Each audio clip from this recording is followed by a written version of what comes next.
Cuando tenía 20 años, di a luz a una niña en la casa de mi madre, en una habitación de paredes húmedas y techo bajo, donde los ruidos de la calle llegaban como si vinieran desde adentro. Mi madre se llamaba Isabel, una mujer dura y silenciosa, que había vivido demasiado para seguir creyendo en los hombres. Yo había caído en la trampa de Simón, un joven encantador que desapareció en cuanto supo que estaba embarazada. Ni una llamada, ni una carta, nada. Como si me hubiera imaginado su existencia. Me dejó sola, con una niña entre los brazos que lloraba como si supiera todo desde el principio. La llamé Laura. Tenía los ojos serios desde que nació. Mi madre no me reprochó nada. Me preparó una cama, compartimos lo que teníamos, y mientras yo trabajaba como dependienta en una tienda de telas, ella cuidaba a Laura. Nos convertimos en 3 cuerpos encerrados en un mundo pequeño, frágil y escondido. Nunca le conté a nadie quién era el padre. La gente en el barrio murmuraba, pero nunca me importó. Lo único que me interesaba era esa niña que apenas podía sostener la cabeza y que parecía más vieja que yo cuando me miraba. A los 22, ocurrió algo que no esperaba. Fue una tarde de otoño, cuando las hojas se apilaban en las veredas como si el tiempo se cayera del cielo. Entró a la tienda un hombre de traje oscuro, bien peinado, con una voz baja que se dirigía a todas como si estuviera eligiendo una servidumbre. Eduardo se llamaba. Buscaba telas para las cortinas de su nuevo despacho. Yo no lo conocía, pero su apellido pesaba en la ciudad. Tenía empresas, edificios, contactos. Me eligió sin preguntar. Me dijo que tenía una elegancia discreta y que eso era lo que buscaba en una mujer. No entendí si era un piropo o una oferta. A las 2 semanas me llevó a cenar, a los 2 meses me ofreció matrimonio. Mi madre me miró con una mezcla de alivio y recelo. Sabía que podía darme una vida que ella nunca tuvo. Pero también sabía que un hombre como él no estaba hecho para compartir nada, solo para poseer. Le confesé que no le había dicho nada de Laura. Le pedí que no hablara. Me respondió que ya no tenía edad para discutir con nadie. Lo único que quería era que a la niña no le faltara nada. Acordamos que Laura seguiría viviendo con ella, en el pueblo, lejos de todo. Le mandaría dinero cada semana. Nadie más sabría de su existencia. Eduardo pensaría que yo era una joven sin pasado, una hoja en blanco. La boda fue rápida.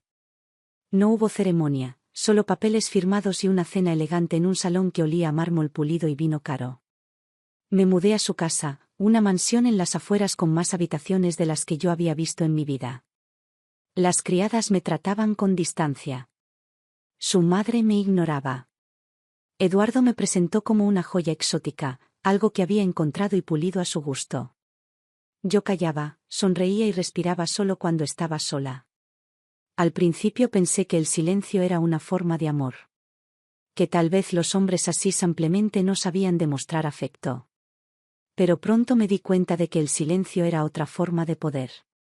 Eduardo controlaba todo, lo que comía, lo que vestía, a quién veía. Revisaba mis llamadas, leía mis cartas. Me decía que era para protegerme. Me hablaba como si yo no supiera nada del mundo. No me gritaba, no me golpeaba. Me erosionaba. Me hacía sentir inútil, torpe, decorativa. Una figura de porcelana colocada en una estantería, solo para ser admirada desde lejos.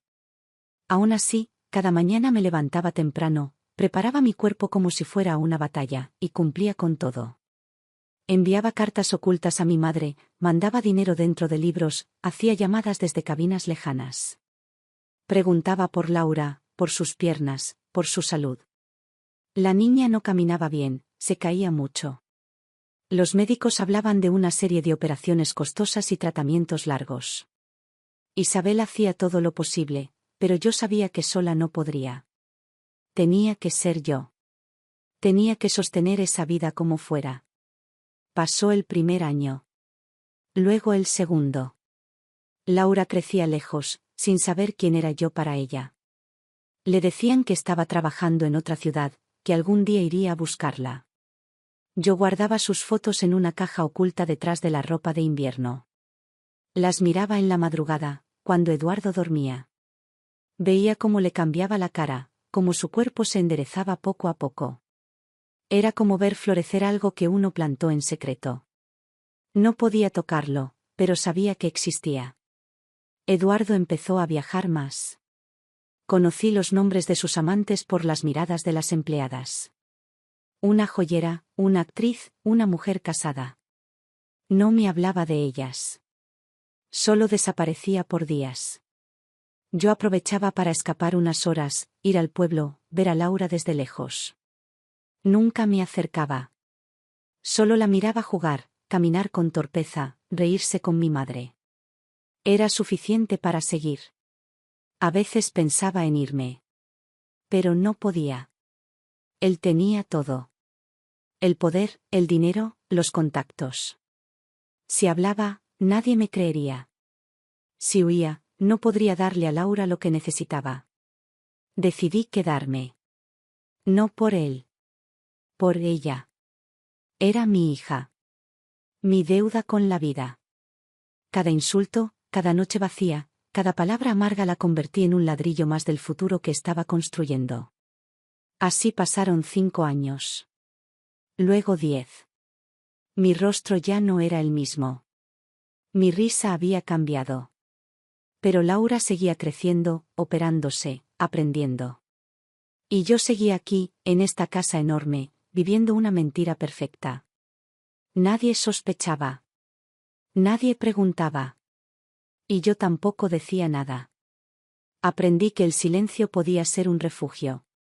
O un arma. Eduardo nunca preguntó si quería hijos. Siempre asumió que yo no podía o no quería. Lo dejé pensar eso. Era más fácil.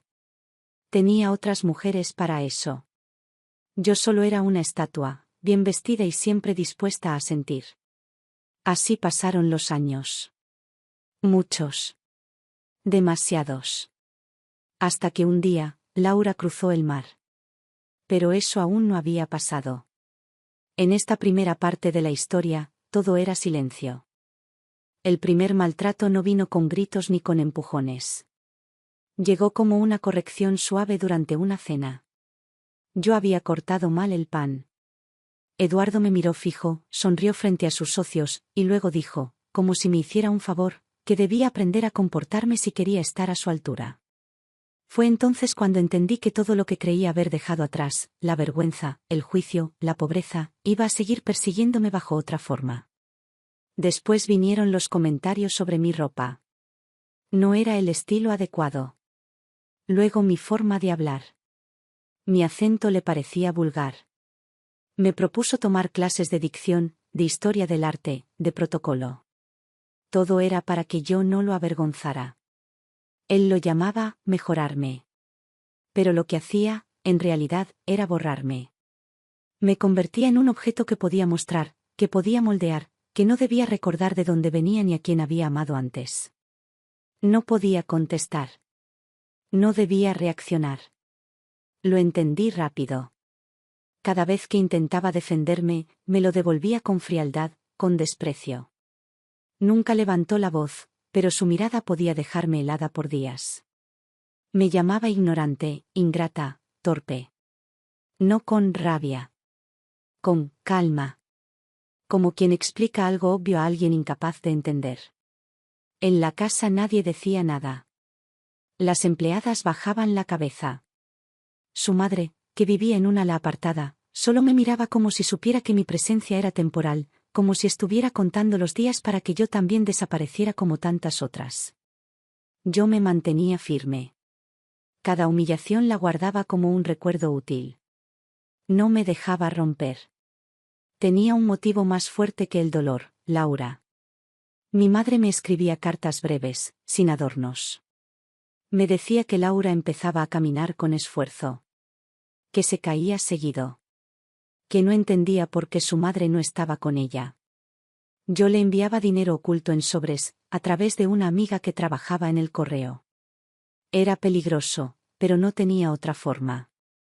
Eduardo revisaba mis bolsos, mis llamadas, incluso mi forma de dormir. Yo aprendí a vivir como un agente secreto, dentro de mi propia casa. Cada tanto conseguía escaparme unas horas, alegando compromisos sociales o visitas a parientes lejanos. Me subía a un autobús y viajaba 2 horas para ver a mi hija desde lejos. A veces me escondía detrás de un árbol, o me sentaba en una plaza con gafas oscuras.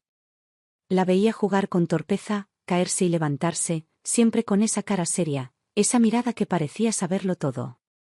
Nunca me acerqué. No podía arriesgarme. Isabel le decía que yo estaba trabajando para que ella tuviera una vida mejor. Y era verdad. Una vez, cuando Laura tenía 7 años, me acerqué demasiado. Casi me ve. Estaba con una niña más pequeña, le mostraba cómo armar un rompecabezas. Yo me senté en un banco, a pocos metros. Se me llenaron los ojos de lágrimas. Quise levantarme, abrazarla, decirle quién era. Pero no lo hice. No debía hacerlo. Ella estaba a salvo. Y yo seguía en la otra vida, cumpliendo el papel que me tocaba. Eduardo seguía con sus viajes, sus amantes, sus fiestas. Me llevaba a galas donde yo debía sonreír y posar junto a él como si nada. Los periodistas me preguntaban por mis proyectos, por mis hijos. Yo decía que no tenía. Nadie sospechaba. Nadie miraba demasiado. Era fácil olvidarse de una mujer que no hacía ruido. Con el tiempo, mis emociones empezaron a esconderse igual que mi hija. No lloraba. No reía. Solo funcionaba. Cada mañana me vestía, bajaba a desayunar, sonreía ante los empleados, firmaba cheques, saludaba a las visitas. Pero por dentro ya no quedaba casi nada. Me había convertido en un envase. Un mecanismo de supervivencia. Mis pensamientos estaban todos concentrados en un solo eje, que Laura tuviera lo que yo nunca tuve. Los médicos habían dicho que con operaciones y fisioterapia intensiva podría llegar a caminar con normalidad. Las sesiones eran caras. Los viajes a la capital también. Isabel lo hacía todo sin quejarse, pero yo sabía que no podía seguir mucho tiempo más. Empecé a vender algunas de las joyas que Eduardo me regalaba. Las cambiaba por efectivo, una vez al mes, en una joyería del centro. Nadie lo notaba. Era lo único que me permitía seguir financiando las terapias. Isabel me contó que Laura era la mejor de su clase. Que leía rápido, que escribía cuentos, que quería aprender inglés. Empecé a ahorrar pensando en algo más grande. En sacarla del país. En enviarla a estudiar afuera, donde nadie pudiera juzgarla ni sospechar de dónde venía. A veces, cuando me sentía hundida, me imaginaba ese día. El día que la viera subir a un avión y alejarse de todo. Ese pensamiento me sostenía. Era mi única fe. Eduardo nunca sospechó. Me llamaba fría, distante. Me decía que yo lo había decepcionado. Que esperaba más. Que era una carga. Un día me preguntó si me estaba volviendo loca. Le dije que no. Que solo estaba cansada. Me respondió que una mujer como yo no tenía derecho a estar cansada.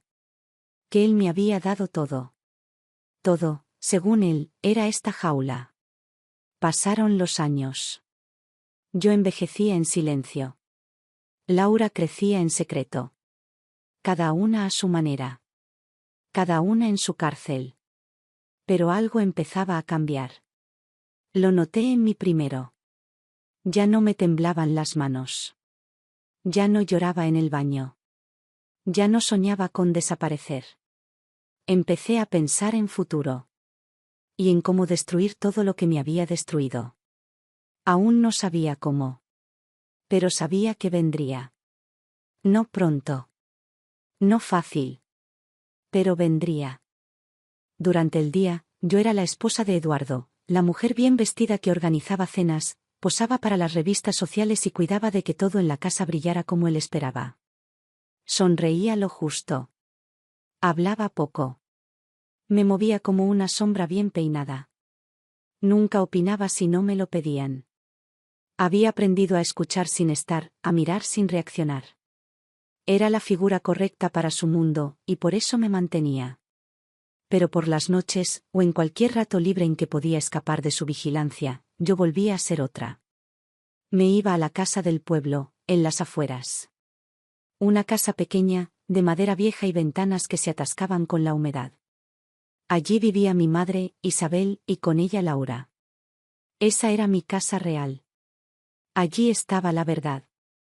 A veces lograba escaparme 2 veces por semana.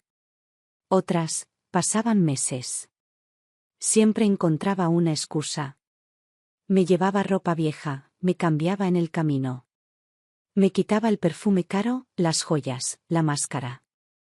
Llegaba a la casa y me sentaba en la cocina con mi madre a tomar café negro y hablar con los ojos. Laura entraba corriendo desde su cuarto con una sonrisa torcida por los tratamientos, abrazándome sin saber que yo era algo más que la tía Marina, el nombre que habíamos inventado para despistar. Isabel mantenía todo en orden. Nunca la oí quejarse. Criaba a Laura como si fuera suya. Le enseñaba a hablar con firmeza, a leer con concentración, a mirar de frente aunque le temblaran las piernas. En esa casa no había lujos, pero había disciplina, respeto y amor. Allí no me sentía inútil. Allí era madre. Aunque en silencio. Laura seguía luchando con su cuerpo. Las terapias no eran mágicas, pero funcionaban. Cada sesión la hacía un poco más fuerte. Cada año caminaba con más firmeza. Empezó a usar muletas primero, después bastones. Finalmente, logró caminar sola aunque con dificultad. Yo la veía y me mordía el llanto. Sabía que estaba pagando un precio muy alto por un avance tan lento. Pero lo estaba logrando. Cada paso que daba, era una victoria contra todo lo que Eduardo representaba. Mi madre hacía todo lo que podía, pero empezaba a cansarse. Tenía la espalda rota, las manos hinchadas, la vista cada vez más débil. Nunca me pidió nada, pero yo lo veía. En cada gesto, en cada pausa más larga de lo habitual. Por eso empecé a pensar más allá de las visitas, más allá de las cartas, más allá de los sobres con dinero escondido. Necesitábamos un plan más grande. Un plan para escapar definitivamente. Para que Laura pudiera estudiar, tener una carrera, una vida que no dependiera de nuestra red de mentiras. Empecé a vender más cosas. Relojes, collares, bolsos caros. Eduardo seguía regalándome objetos para compensar su ausencia o su violencia. Yo los aceptaba sin reacción y al día siguiente los convertía en dinero. Ese dinero lo escondía en un doble fondo de mi armario. Lo contaba todas las noches como si fuera un rezo. Cada billete tenía un propósito: pagar una matrícula, un pasaje, una habitación en el extranjero. Soñaba con verla en otro país, libre, con otro nombre si era necesario. Lo que hiciera falta para borrar el origen. Para justificar el dinero que iba saliendo, simulaba robos. Decía que había perdido el brazalete, que el collar se rompió. Eduardo no se molestaba en buscar culpables. Estaba demasiado ocupado con su imperio. Le interesaba que yo me viera bien, no que conservara nada. Me seguía considerando una inversión que debía dar buena imagen. Mientras tanto, esa imagen se convertía en un puente hacia la libertad de mi hija. Laura comenzó a destacarse en la escuela. Era meticulosa, brillante, callada. Se expresaba con una madurez inusual. Leía con voracidad. Le gustaban los idiomas, la historia, las ciencias exactas. Era todo lo que yo no había podido ser. Todo lo que yo había querido proteger. Isabel me decía que era como si supiera que estaba destinada a otra cosa. Como si, desde pequeña, sintiera que el mundo real no era ese pueblo, ni esa casa, ni ese apellido que no tenía. El problema era que Laura comenzaba a hacer preguntas. Preguntaba por su madre. ¿Por qué no vivía con ella? ¿Por qué solo la veía de vez en cuando? Isabel la entretenía con respuestas medidas, pero la niña no era tonta. Intuía que había algo escondido. Yo, desde mi disfraz, la miraba sin atreverme a explicarle nada. No podía. No todavía. Temía que cualquier verdad mal dicha arruinara el futuro que con tanto esfuerzo estábamos construyendo. En paralelo, Eduardo seguía ajeno a todo. Sus negocios crecían. Compraba propiedades, viajaba, se rodeaba de aduladores. Yo era parte del mobiliario. Me sacaba fotos a su lado, pero no me hablaba. Cuando lo hacía, era para marcar errores, para imponer reglas, para recordarme que debía estar agradecida. Yo asentía. Mientras tanto, cada sonrisa falsa, cada copa levantada en un evento era una inversión más en el porvenir de mi hija. A veces me sorprendía el nivel de mi engaño. ¿Cómo podía vivir dos vidas sin tropezar? ¿Cómo podía mentir con tanta naturalidad? Pero no sentía culpa. No sentía vergüenza. Había algo más fuerte que todo eso. Algo que había aprendido de mi madre. Cuando una mujer elige sobrevivir por alguien más, ya no se pregunta si lo que hace es correcto. Solo lo hace. Y sigue. Pasaron más años. Laura terminó la secundaria con honores. El dinero alcanzó para pagarle un curso intensivo de inglés en la capital. Viajaba cada semana con Isabel. Dormían en hostales baratos. Yo les mandaba lo necesario sin que nadie notara nada. Isabel se encargaba de los detalles. Yo seguía fingiendo en la ciudad. Cada una hacía su parte. Un día, Laura dijo que quería estudiar en el extranjero. Londres. Esa palabra me quemó en la garganta. Era un salto enorme. Caro. Peligroso. Pero no lo dudé. Empecé a vender todo lo que quedaba. Incluso joyas heredadas. Me endeudé con gente que no conocía. Aprendí a mover dinero sin dejar rastro. En pocos meses, estaba todo listo. Le pagamos el examen de admisión. Entró. Fue aceptada en una de las universidades más exigentes de Europa. Me encerré a llorar en el baño del cuarto de huéspedes cuando me lo contó Isabel. Nunca había llorado así. Era una mezcla de miedo, orgullo y vacío. Laura se fue con 18 años. Llevaba una maleta vieja y una carpeta llena de documentos falsos. No sabía que yo era su madre. No sabía por qué la enviábamos tan lejos. Pero me abrazó. Me abrazó fuerte. Me dijo que sentía que todo iba a cambiar. Yo también lo sentí. Pero aún no podía decirlo. Aún no. Faltaba la parte más difícil. Mantener todo eso oculto, intacto, hasta que fuera el momento. Y eso requería algo más que amor. Requería fuerza. Y silencio. Cuando Laura subió al avión, no pude acompañarla. Me quedé en el andén del viejo aeropuerto mirando cómo se cerraban las puertas de la terminal, mientras Isabel se aferraba a mi brazo sin decir nada. Fue ella quien la llevó hasta la sala de embarque. Yo no debía arriesgarme. A esa altura, el más mínimo error podía hacerlo caer todo. Laura viajaba con otro apellido. Los documentos estaban limpios. Todo estaba controlado. Menos mis emociones. Durante el viaje de regreso en autobús, recordé cada paso que había dado para llegar a ese momento. Cada pieza encajada con precisión. Cada mentira sostenida durante años. Cada noche sin dormir planificando hasta el último detalle. No era una madre sacrificada. Me había convertido en una estratega. No luchaba con palabras dulces, sino con inteligencia. Y ahora, por fin, comenzaba la parte más difícil, desaparecer de su vida lo justo para no arruinar su camino, pero sin soltarla del todo. La universidad en Londres era exigente y cara. Pero la beca que Laura consiguió cubría casi todo. El resto lo cubrí yo, como siempre, desde la sombra. Vendí las últimas joyas que Eduardo me había regalado. Me quedé con un solo anillo, pequeño, sin valor económico, pero que me servía de fachada en los eventos donde aún debía fingir ser su esposa. Todo lo demás lo volví efectivo.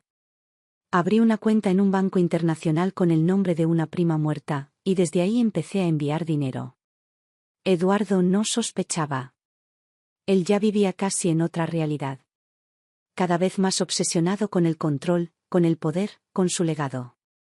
Se rodeaba de aduladores, pero ya no inspiraba respeto. Su imperio empezaba a mostrar grietas. Pequeñas, casi invisibles, pero yo las veía. No decía nada. Solo observaba. Durante el primer año de Laura en Londres, recibí noticias a través de una profesora que me debía favores desde la infancia. Ella me mandaba informes. Me contaba que Laura era brillante. Que dominaba el idioma con rapidez, que escribía con profundidad, que destacaba por su ética y concentración. Yo leía esas cartas por las noches, en el baño, con la puerta cerrada, como si fueran oraciones. Me decían que no estaba loca. Que todo el sufrimiento tenía sentido. Empecé a imaginar un futuro en el que Laura no solo sobreviviera, sino que regresara como otra persona. Una mujer libre, fuerte, con otra identidad. Una que pudiera entrar a cualquier parte sin que nadie sospechara de dónde venía. Para eso, debía seguir alimentando esa distancia. Debía resistir la tentación de escribirle, de acercarme, de confesarle la verdad. A veces pensaba que eso era más difícil que haber soportado los años de abuso. El silencio era una forma de tortura también. Pero lo aceptaba. Isabel envejecía rápido. La casa del pueblo ya estaba casi vacía. Sin Laura, el aire era más denso, más triste. Ella me decía que estaba bien, pero yo lo notaba. Se movía con lentitud. A veces se le olvidaban cosas. Le costaba leer. Le costaba levantarse. Me pidió que no la llevara a la ciudad. No quería ver a Eduardo ni de lejos. No quería que supiera nunca la verdad. Ni en el ataúd. Yo la visitaba cada semana. Llevaba alimentos, medicinas, algo de dinero. Me sentaba con ella en la cocina y hablábamos poco. Pero no hacía falta. Entre nosotras el silencio era cómodo. Solo rompíamos la quietud para leer las cartas que nos llegaban desde Inglaterra. Laura escribía de vez en cuando. A Isabel. Le contaba que estaba feliz, que el clima era terrible, que las clases eran intensas pero fascinantes. Nunca preguntaba por mí. Ni debía hacerlo. A veces me preguntaba si en su interior intuía algo. Si sospechaba que yo era algo más que aquella tía discreta y constante que la visitaba desde siempre. Pero nunca lo mostró. Y yo tampoco dejé que se notara. Era un acuerdo silencioso. Una protección. Si algún día debía saber la verdad, sería cuando todo estuviera terminado. Cuando no pudiera hacerle daño. Pasaron 3 años. Laura ya estaba en la mitad de su carrera. Hablaba 5 idiomas, se especializaba en finanzas y liderazgo empresarial. Empezó a recibir propuestas de prácticas. Todo iba más rápido de lo que había imaginado. Yo seguía atenta, sin dejar cabos sueltos. Cada movimiento estaba medido. Cada transferencia, cada contacto, cada decisión. Al mismo tiempo, comencé a estudiar a los socios de Eduardo. A los que realmente manejaban su imperio. Me infiltré en sus agendas, escuché conversaciones, leí documentos que dejaba olvidados en su despacho. No buscaba información sensible. Solo quería entender cómo funcionaba su red. Quería saber qué pieza debía tocarse para que todo comenzara a desmoronarse. Y empecé a notar algo: muchos de esos socios estaban hartos de él. Lo respetaban por miedo, no por admiración. Había abusado de demasiados, traicionado a otros. No lo dirían en voz alta, pero buscaban una salida. Yo no tenía el poder para arruinarlo. Pero Laura sí lo tendría. Con tiempo, preparación, inteligencia. Por eso empecé a diseñar algo más grande. Algo que tardaría años, pero que sería definitivo. No era venganza. No era revancha. Era justicia. De la única manera que tenía sentido, desde adentro, sin violencia, sin escándalo, sin una sola lágrima derramada ante él. Isabel enfermó ese invierno. Fue repentino. Una tos persistente, luego fiebre, luego debilidad. Se negó a ir al hospital. Quería morir en su casa. Me senté con ella durante días. A veces en silencio. A veces recordando cosas. Hablamos poco de Laura. Lo necesario. En sus últimos días, me pidió que la cuidara siempre. Que no permitiera que nadie le hiciera daño. Le prometí que no. Murió sin hacer ruido. Como había vivido. La enterramos en el cementerio del pueblo, en una tumba simple, sin nombre. Laura no estuvo. Yo no pude avisarle. No debía. Esa separación también era parte del plan. El mismo día del entierro, quemé todas las cartas antiguas, los documentos, las fotos que podían revelar nuestra verdad. Dejé la casa cerrada, con una nota que decía simplemente, gracias. Volví a la mansión con los ojos secos.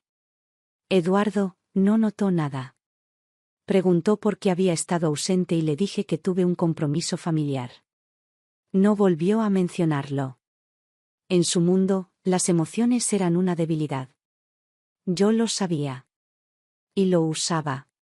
Laura se graduó un año después. Con honores. Fue contratada por una consultora internacional. Empezó a trabajar entre Suiza y Alemania. Apenas supe los detalles. Pero cada dato que me llegaba confirmaba que estaba lista. Lo que vendría después no dependía de mí. Solo debía esperar. Y confiar en lo que habíamos construido, ladrillo por ladrillo, mentira por mentira. Mi trabajo estaba casi terminado. El suyo apenas comenzaba. Después de la muerte de mi madre, todo se volvió más frío. Ya no tenía ese lugar donde esconderme, esa casa vieja donde aún podía respirar sin tener que fingir. La casa quedó vacía, con las ventanas selladas y las puertas cerradas para siempre. Nadie del pueblo preguntó mucho. Sabían que Isabel había criado a una niña, sabían que yo iba de vez en cuando. Pero también sabían que no debían meterse. Durante años había pagado ese silencio. Nunca con amenazas, siempre con respeto y constancia. En esos lugares, las lealtades se construyen con hechos, no con palabras. Volví a la ciudad como si nada hubiera pasado. Mantuve mi papel. Me peinaba igual, vestía con la misma sobriedad, sonreía lo justo. Eduardo estaba envejeciendo. Ya no tenía la fuerza ni la presencia de antes. Seguía siendo dueño de mucho, pero sus ojos empezaban a apagarse. Caminaba más lento, se quejaba de dolores, se irritaba con facilidad. Algunos socios lo evitaban. Otros esperaban a que cayera. Yo me mantenía en mi lugar, imperturbable. Era su escudo, su adorno, su asistente silenciosa. Sabía lo que necesitaba antes de que lo pidiera. Sabía que socios lo despreciaban en secreto. Sabía que empleado lo traicionaría en cuanto pudiera. Él me subestimaba. Siempre lo hizo.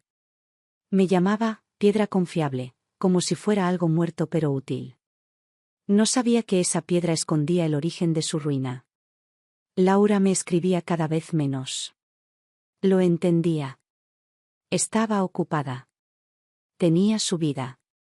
Yo solo recibía, muy de vez en cuando, una tarjeta postal, un correo reenviado por algún contacto común. Casi siempre con datos simples, un ascenso, una mudanza, un proyecto nuevo. Nunca decía dónde estaba con precisión. Tampoco firmaba con su nombre completo. Había aprendido bien. Con el tiempo supe que se había asentado en Alemania. Trabajaba para una firma de inversiones. La buscaban por su precisión, su seriedad, su capacidad para ver más allá del corto plazo. Le ofrecieron liderar un proyecto vinculado a América Latina. Aceptó. Era la oportunidad perfecta. Volvería al país después de años, con una excusa profesional, con un apellido distinto, con una reputación internacional. Yo la esperaba sin ansiedad. No necesitaba verla para sentirla cerca. Cada paso suyo estaba calculado desde mucho antes. Cada paso mío, también. Mi rutina con Eduardo era tan mecánica que ya no me producía dolor. Era como vivir dentro de una caja con las paredes acolchadas. Todo era predecible. Sabía cuándo llegaría, qué diría, cuánto bebería, qué palabras repetiría cuando se sintiera inseguro. Me había convertido en parte del decorado. Invisible y, por eso, intocable. Los años no pasaban para mí como para los demás. No me dejaban arrugas nuevas, solo una resistencia más espesa. Me volvía más callada, más precisa. Mi cuerpo funcionaba, pero mis emociones se habían aplacado. No necesitaba nada. Ni afecto, ni consuelo, ni compañía. Solo necesitaba que Laura estuviera bien. Y que él no sospechara nada. A veces pensaba en todo lo que había ocultado. En todas las veces que estuve a punto de quebrarme y no lo hice. En las veces que pude haber hablado y elegí callar. Nunca me arrepentí. No me lo permitía. El arrepentimiento es para quienes dudan. Yo no tenía ese lujo. Eduardo, con los años, empezó a hablar solo. A veces lo escuchaba en su despacho diciendo nombres que no reconocía. Otras veces se reía mirando el televisor apagado. Su cuerpo seguía firme, pero su mente comenzaba a resquebrajarse. Tenía lagunas. Se olvidaba de citas. Repetía historias. Yo anotaba todo. Cada olvido, cada error, cada vacilación. No para atacarlo. No para chantajearlo. Solo para estar lista. Porque el momento se acercaba. Una noche me pidió que me sentara a cenar con él. No lo hacía desde hacía años. Siempre cenábamos en mesas separadas. Esa vez quiso compartir el vino. Me sirvió una copa, me preguntó si alguna vez había pensado en tener hijos. Me tomó por sorpresa. No por la pregunta, sino por el tono. No era cruel. Era humano. Como si, por un segundo, la máscara se le hubiera caído. Le dije que no. Que nunca sentí el llamado. Me miró, asintió y dijo que había sido mejor así. Que los hijos solo traen complicaciones. Me lo dijo como si me estuviera consolando. No respondí. Pero por dentro sentí una descarga. Su ignorancia era la base de todo lo que habíamos construido. Cuando terminé mi copa, supe que la cuenta regresiva había comenzado. Que Laura pronto estaría aquí. Que nada lo detendría. Lo esperé con paciencia. La paciencia era lo único que ya no me costaba. Eduardo no cayó de golpe. Nadie como él se desploma de un día para otro. Son hombres de piedra, de fachada y cálculo. Caen como se quiebran los muros viejos, primero por dentro, lentamente, sin que nadie lo note. Después, una grieta. Un descuido. Un olor que se cuela en el aire antes del derrumbe. Yo lo vi antes que nadie. Él ya no era el mismo. Solo que aún no lo sabía. Los movimientos de su empresa empezaron a hacerse erráticos. Apostaba por proyectos vacíos, tomaba decisiones por ego, no por lógica. Muchos de sus socios comenzaron a distanciarse con cortesía. Lo dejaban hablar en las reuniones, lo aplaudían, pero no le firmaban nada. Ya no era necesario enfrentarlo. Bastaba con dejarlo hablar solo. Eduardo no veía el vacío alrededor porque su orgullo era más grande que su lucidez. Yo seguía en mi papel. Atenta, puntual, presente. Nadie podía decir que yo no cumplía. Lo escuchaba cuando quería hablar, lo sostenía cuando se mareaba, lo defendía frente a empleados que empezaban a burlarse en voz baja. En su cabeza, yo era su única aliada. Y lo era, en cierto modo. Lo ayudaba a mantenerse de pie solo para que no cayera demasiado pronto. Tenía que aguantar un poco más. Hasta que Laura volviera. El personal en la casa iba cambiando. Las empleadas duraban poco. Él las echaba por cualquier cosa, un vaso fuera de lugar, una mirada mal interpretada, una respuesta rápida. Yo las despedía con respeto. Las indemnizaba bien. Les pedía que no hablaran con nadie. Nunca hubo filtraciones.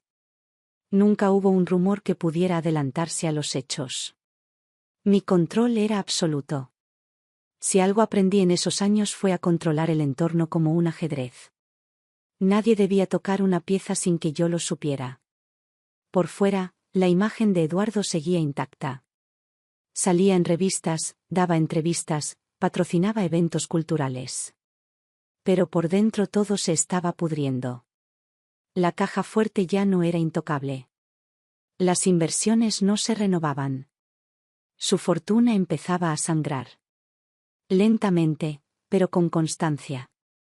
Él seguía creyendo que era dueño del juego. Yo sabía que ya no era ni dueño de sus pasos. Empecé a ver nombres nuevos en las reuniones. Gente joven, más preparada, más ambiciosa.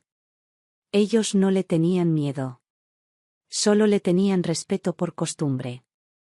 Pero ya hablaban entre ellos. Ya discutían sin consultarlo.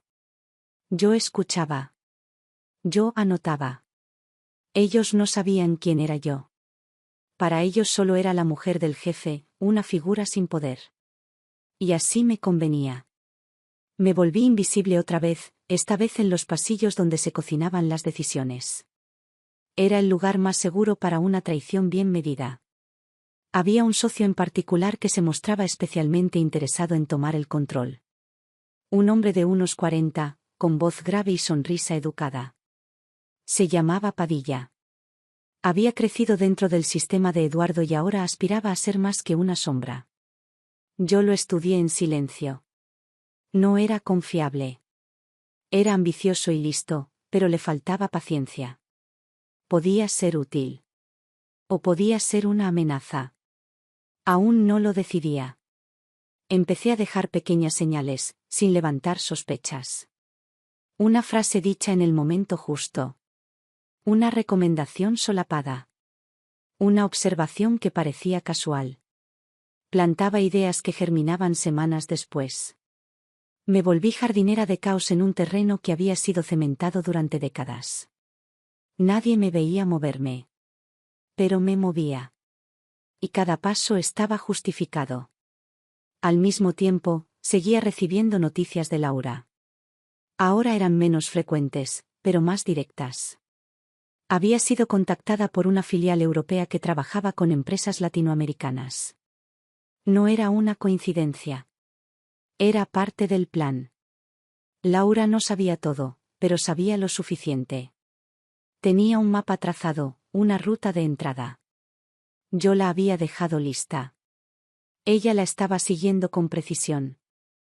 Su regreso estaba pactado para el año siguiente.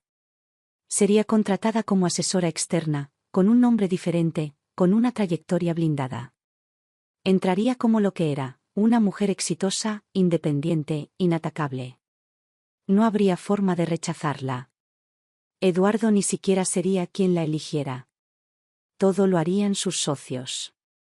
Cuando quisiera darse cuenta, ya estaría adentro. Yo solo debía mantenerlo en pie un poco más. No dejar que se derrumbara antes de tiempo. Era como sostener una torre vieja con las manos mientras se prepara la dinamita desde abajo. Tenía que aguantar. Un mes más. Otro. Otro. Hasta que llegara la señal. Mientras tanto, vivíamos juntos, como dos extraños. Compartíamos el desayuno sin hablarnos.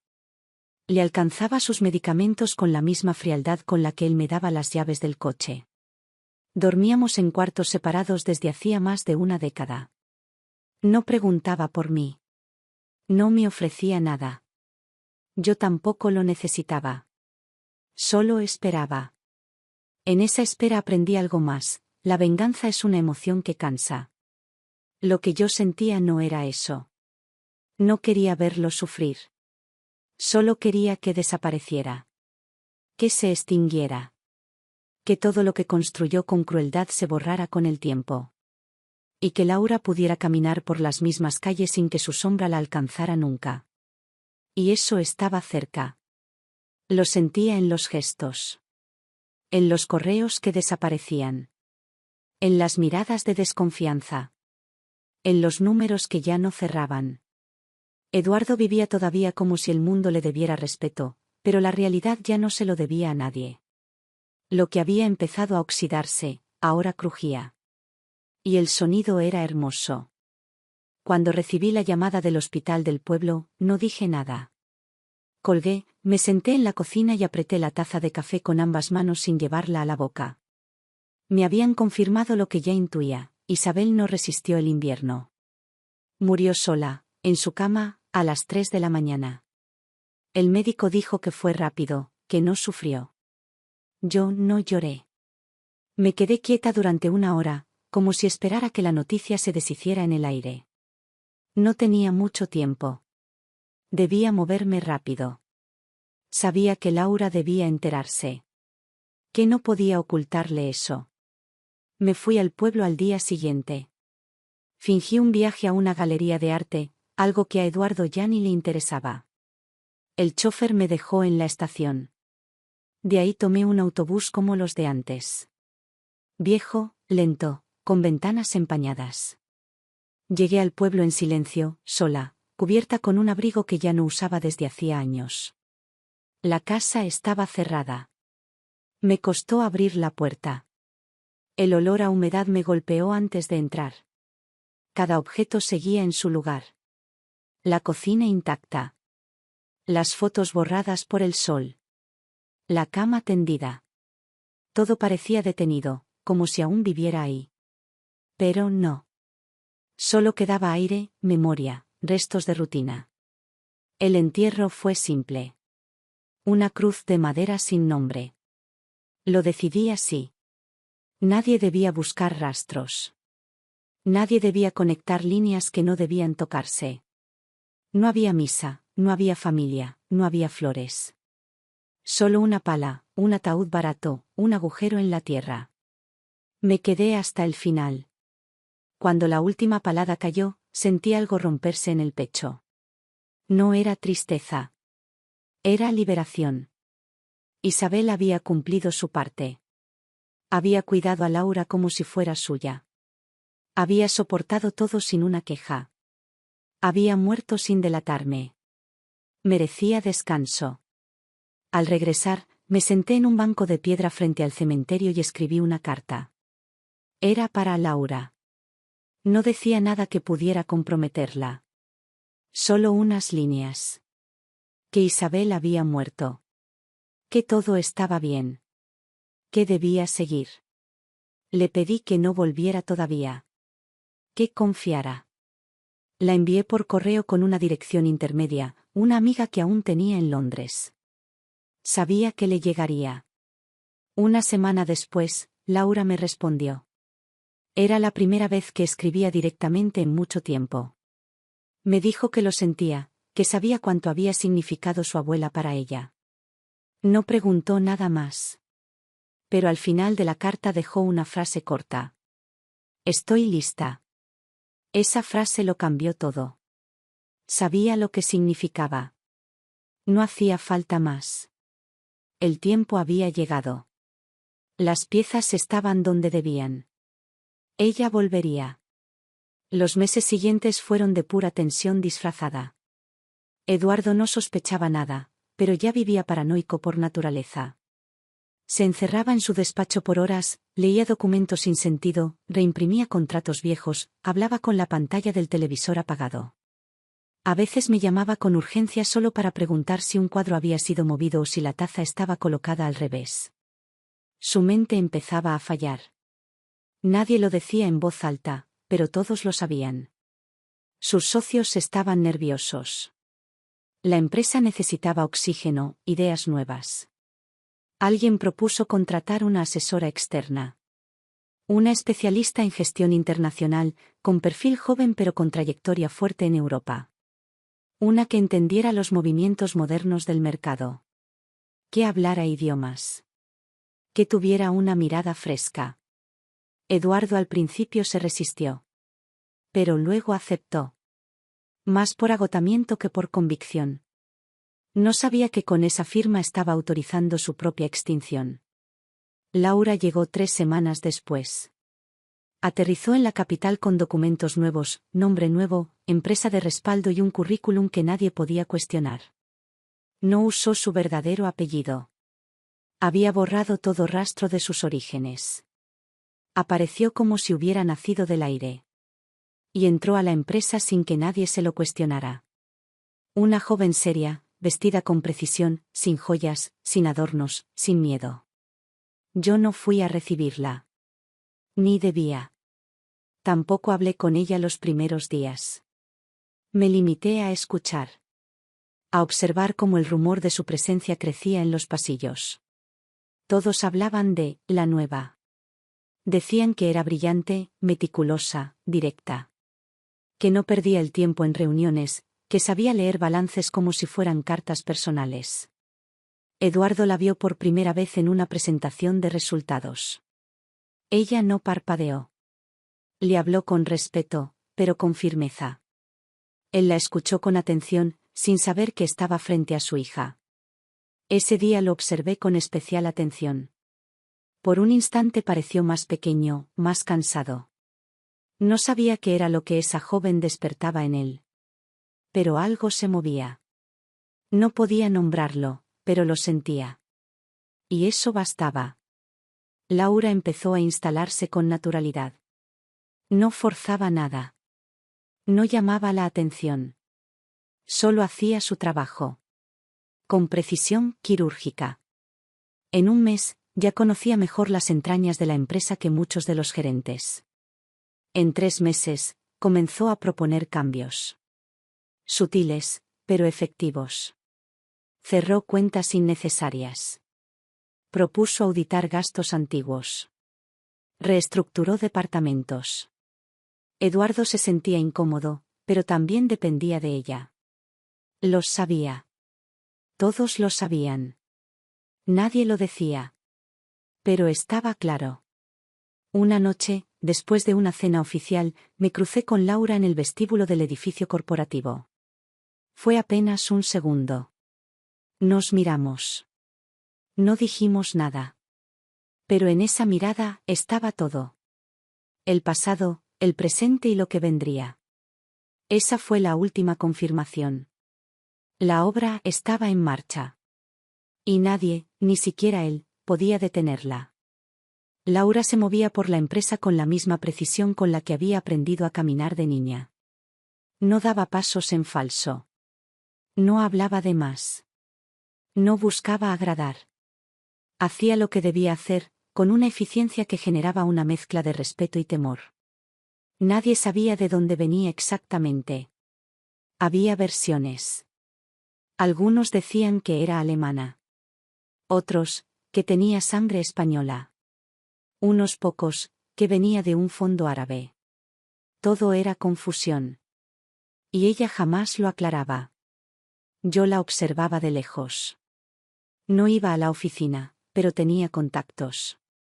Informantes que me pasaban reportes sin saber por qué.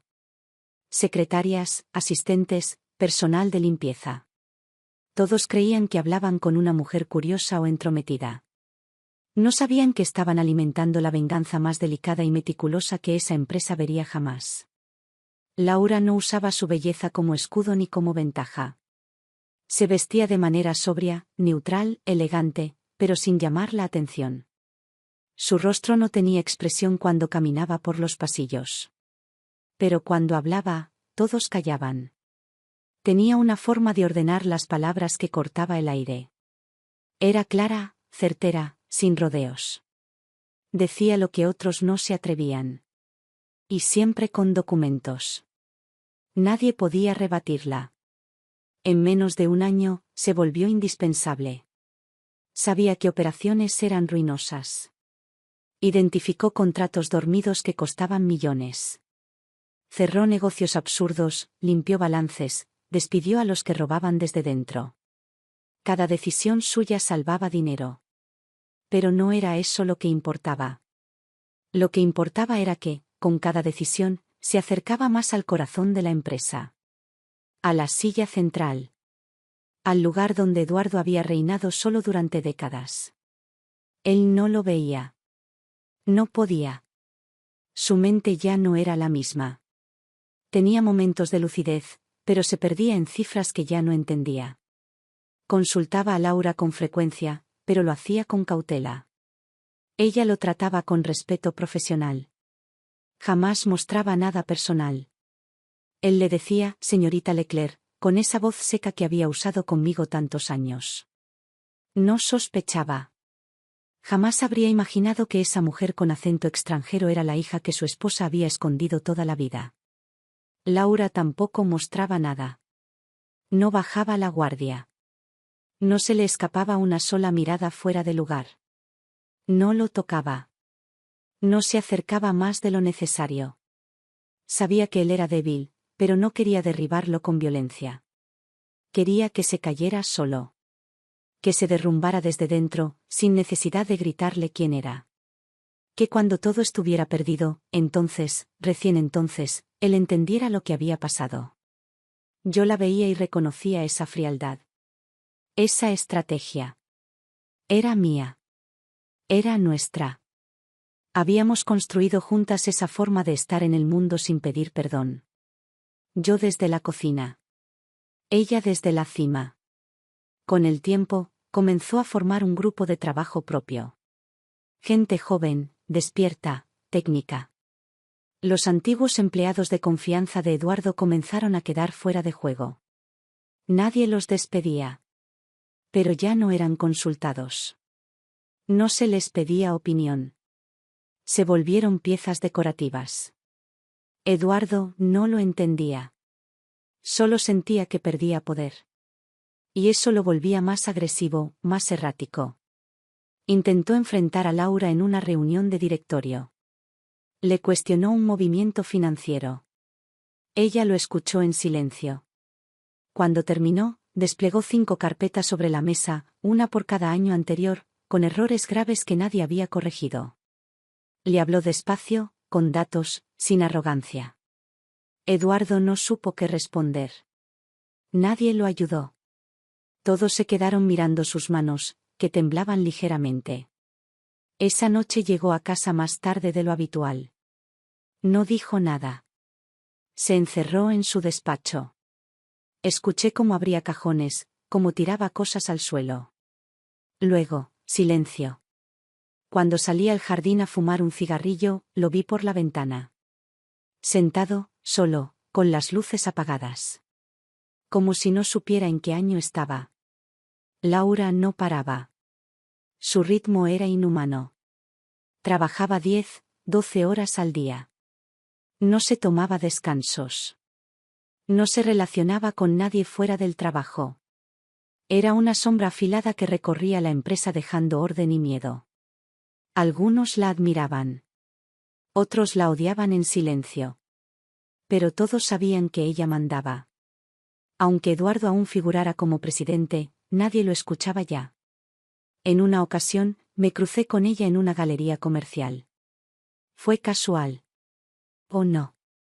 Caminaba sola, con una carpeta en la mano. Me vio y no sonrió. Solo asintió con la cabeza. Nos detuvimos por un segundo. Le pregunté si estaba bien. Me respondió que sí, que todo seguía según lo previsto.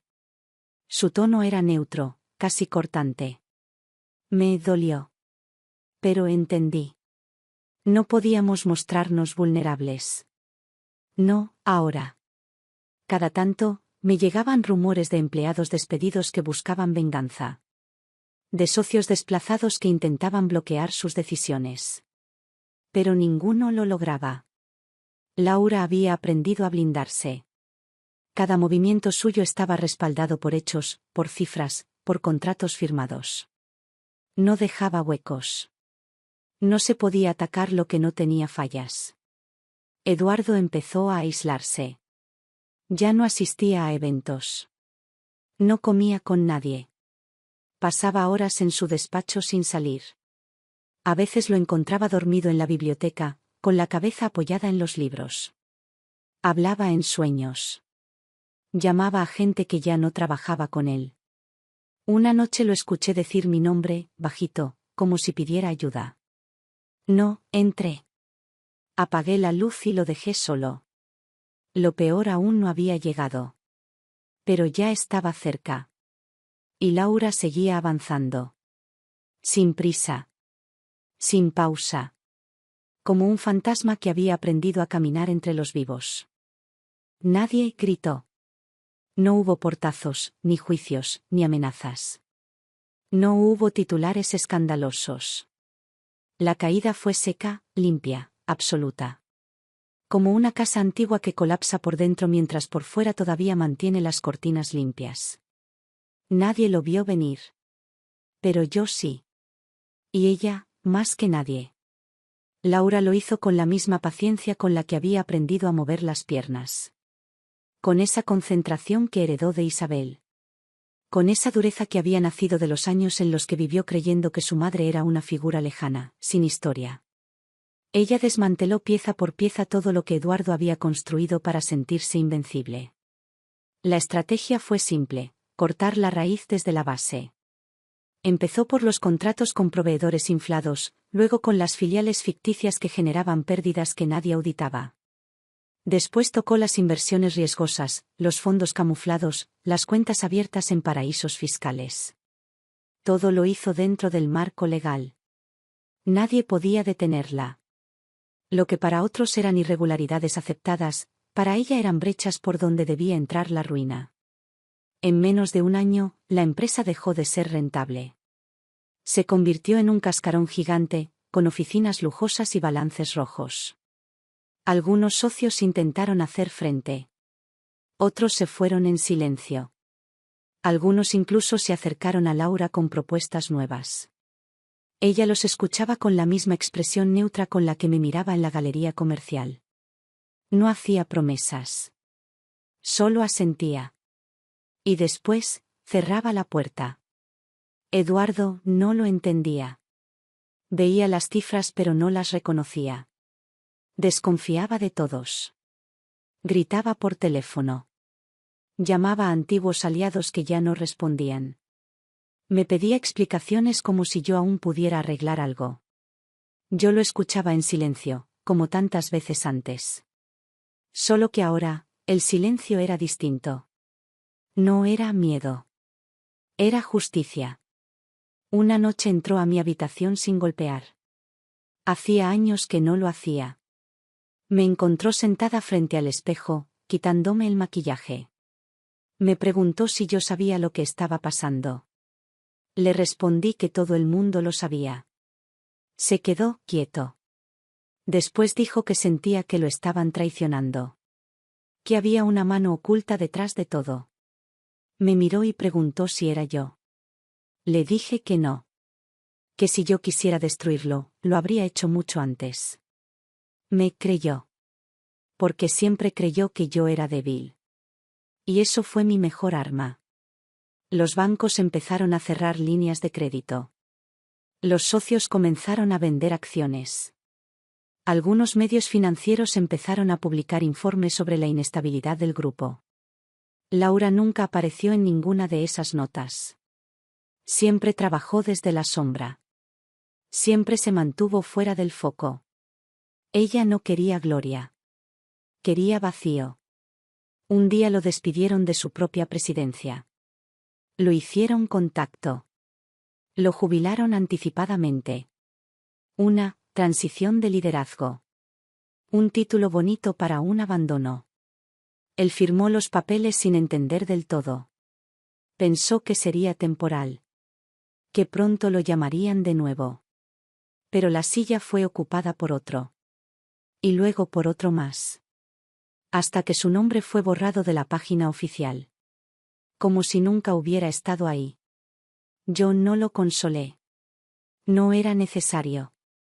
La derrota no se cura con abrazos. Se arrastra como un cadáver viejo por las alfombras del ego.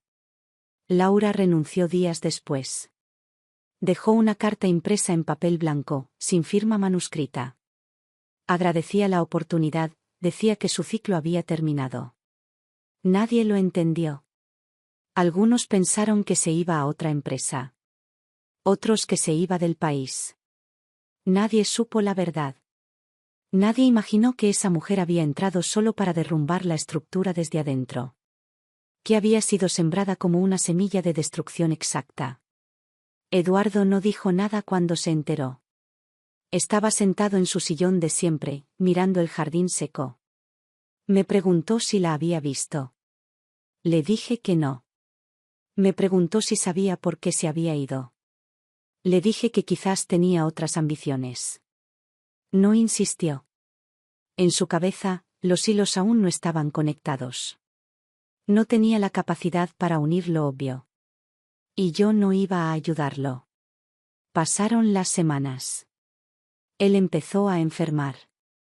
No una enfermedad grave, sino la suma de todas las pequeñas. Dolores que no pasaban. Mareos. Falta de aire. Cambios de humor. Insomnio. Su cuerpo empezaba a pagar la cuenta del orgullo. Y ya no tenía a nadie que lo cuidara. El dinero se fue. Lo poco que quedaba lo gastó en abogados, en médicos, en negocios nuevos que no funcionaron. Yo vendí la casa antes de que la embargaran. Me encargué de moverme a un piso más pequeño. Le dije que era para estar más tranquilos. No protestó. Estaba agotado. Aceptaba todo sin oponer resistencia. Como un perro viejo que ya no ladra. Laura se había ido. No sabía dónde estaba. No pregunté. No era necesario. Había hecho lo que debía hacer. Y lo había hecho mejor de lo que imaginé. Una tarde salí a caminar y lo vi desde lejos, en un parque. Estaba solo, sentado en un banco, con un abrigo que le quedaba grande. No hablaba. Solo miraba al suelo. Pasé cerca sin que me viera. Caminé despacio. No sentí odio. Tampoco compasión. Solo una calma extraña. Como quien ve una herida cerrada y ya no recuerda cuándo ni cómo se hizo. Esa era su ruina. Y mi silencio, intacto. El día que decidí hablar, no fue por impulso. No me ganó el enojo, ni el orgullo, ni el deseo de ver su cara romperse. Lo hice porque ya no quedaba nada que proteger. Porque, por primera vez en 30 años, no tenía que temer consecuencias. Lo hice con la misma calma con la que me había vestido cada mañana en esa casa donde nunca fui dueña. Había esperado demasiado. No para destruirlo. Para cerrar. Estábamos sentados en la cocina del piso nuevo. Un lugar sin historia, sin cuadros, sin nombres. Eduardo tomaba su café en silencio, mirando por la ventana sin ver. Vestía un suéter viejo, de esos que antes no se habría puesto ni para dormir. Yo estaba frente a él, sin maquillaje, sin joyas.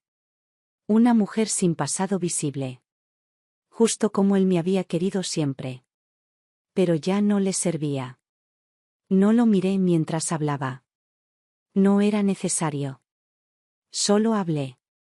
Le dije que durante 30 años había tenido una hija. Que esa hija había nacido 2 años antes de conocerlo. Que nunca fue suya. Que se llamaba Laura. No reaccionó. Ni una palabra. Ni un movimiento. Le conté que su nombre verdadero no era Leclerc. Que había crecido lejos de nosotros, criada por Isabel, la mujer que él creía que era solo una campesina olvidada. Que yo me había casado con él para protegerla. Que todo lo que aguanté, lo aguanté para asegurar su salud, su educación, su futuro.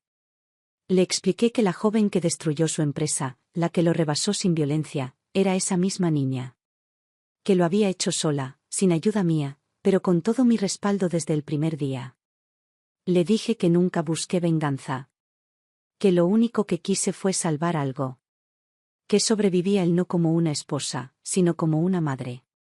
Que me hice pasar por sombra para que ella pudiera ser luz. Él seguía inmóvil. Apenas respiraba. Le hablé de Isabel. De cómo murió. De cómo Laura no pudo despedirse porque eso también era parte del plan. De que nada fue improvisado. De que cada gesto mío, cada silencio, cada cena, cada beso falso, fueron medidas calculadas para sostener esa mentira. No por mí. Por ella. Me detuve. No por piedad. Sino porque ya no quedaba nada por decir. Entonces lo miré. Su rostro era una máscara seca. Pero sus ojos estaban perdidos. No en mí, sino en algún lugar del pasado. No había enojo. No había gritos. Solo vacío. Un hombre que acababa de entender que su vida entera se había construido sobre una ilusión. Y que su castigo no era la ruina. Era saber que todo lo que creyó controlar, le fue arrebatado por alguien que ni siquiera consideró digno de sospecha. No me pidió explicaciones. No intentó negar nada. Ni siquiera pronunció su nombre. Solo se levantó, fue al cuarto y cerró la puerta. Escuché la cerradura girar. No lo volví a ver esa noche. Al día siguiente, me levanté temprano. Preparé café. La cama seguía tendida. Él no había dormido ahí. Lo encontré en el sillón, sentado, con la mirada clavada en un punto invisible. No preguntó nada. No dijo nada. Durante las semanas que siguieron, dejó de hablar. Comía lo justo. Salía al parque y volvía sin decir dónde había estado. A veces lo veía en la esquina, mirando coches pasar. Otras, lo encontraba en la cocina con una cuchara en la mano, sin nada que revolver. Empezó a empeorar. Dolores en las piernas. Mareos. Llamé a un médico. Dijo que era un cuadro depresivo. Que había perdido masa muscular, motivación, concentración. Yo sabía que no era solo eso. Era que ya no había mentira que sostener. Ni soberbia que simular. Se había desarmado desde adentro. Como yo durante años. Pero sin la fuerza que yo sí había tenido. Una noche me pidió que me sentara con él. Lo hice. No por compasión. Por cierre. Me miró como si me viera por primera vez. Y dijo una sola frase. Lo hiciste bien. Eso fue todo. Ni perdón, ni preguntas, ni quejas. Solo eso. Y bastó. Esa noche dormí profundamente. Como no lo había hecho en décadas. Al día siguiente, recogí mis cosas. No necesitaba muchas. Dejé un sobre con dinero sobre la mesa. Le servía más a él que a mí. Le dejé las llaves. Cerré la puerta sin hacer ruido. No miré atrás. Me mudé a un departamento pequeño.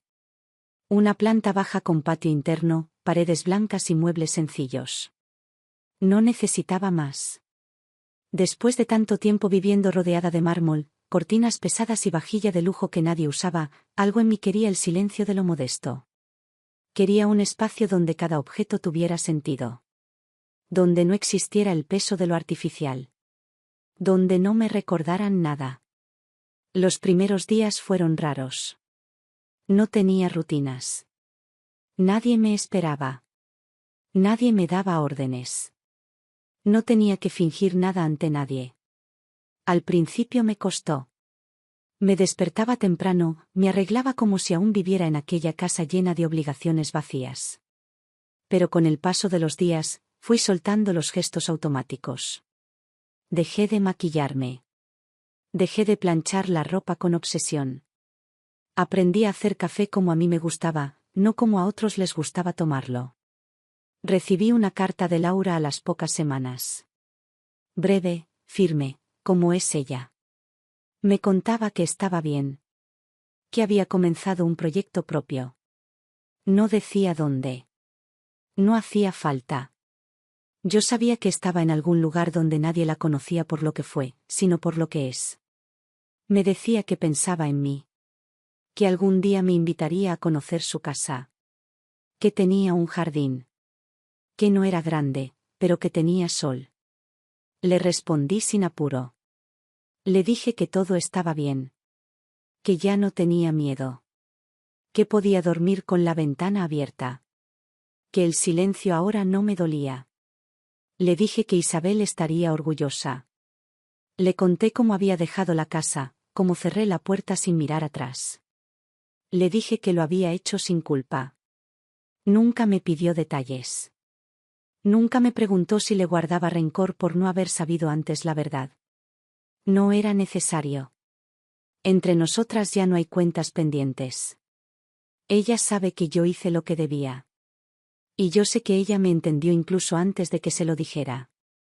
Eduardo siguió viviendo en aquel piso durante un tiempo. Me enteré por una vecina que solía verlo salir al parque y volver solo. Que a veces hablaba con los árboles. Que no recordaba su dirección. Que un día no volvió. Dicen que lo encontraron desorientado, sin documentos. Lo llevaron a un hospital público. Nadie fue a buscarlo. Murió semanas después. Un infarto, dijeron. Silencioso.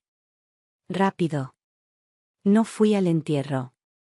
No por odio. Porque no tenía sentido. Ya se había ido mucho antes. Lo que quedó no era él. Era solo el envase de una historia vencida. Nadie lo mencionó más. Nadie preguntó. Nadie escribió obituarios. El nombre desapareció de los diarios, de los archivos, de las memorias. Como si nunca hubiera existido. Un día abrí la caja donde había guardado las últimas cosas de Isabel. Entre las fotos y los papeles encontré una nota suya. Escrita a mano, con su letra firme. Decía, el día que ya no tengas que esconderte, vas a poder empezar de verdad. Me quedé leyendo esa frase mucho tiempo. Era simple. Pero tenía todo. Hoy camino por las calles como una mujer cualquiera. Voy al mercado. Compro fruta. Saludo a los vecinos. Nadie me reconoce. Nadie sabe quién fui. Y eso es un alivio. No quiero que me recuerden por la mentira que construí. Ni por el hombre que arruinó tantas cosas. Quiero ser otra. Alguien sin nombre, sin pasado, pero con la conciencia limpia. Cada tanto recibo un mensaje de Laura. A veces una foto. A veces una frase. Nunca hablamos del antes. No hace falta. Ella es libre. Y yo también. Hay días en los que me siento vieja. Los huesos me duelen, la espalda me pesa. Pero entonces recuerdo. Recuerdo los días en los que no tenía nada, y sin embargo, lo sostuve todo. Recuerdo a Isabel, lavando platos con las manos ajadas. Recuerdo a Laura, cayéndose y volviendo a pararse. Recuerdo el frío de las mentiras, el calor de la esperanza, la dureza del silencio. Y sonrío. No porque haya ganado. Porque sobreviví sin convertirme en lo que me destruyó. Eso es todo. Eso es suficiente.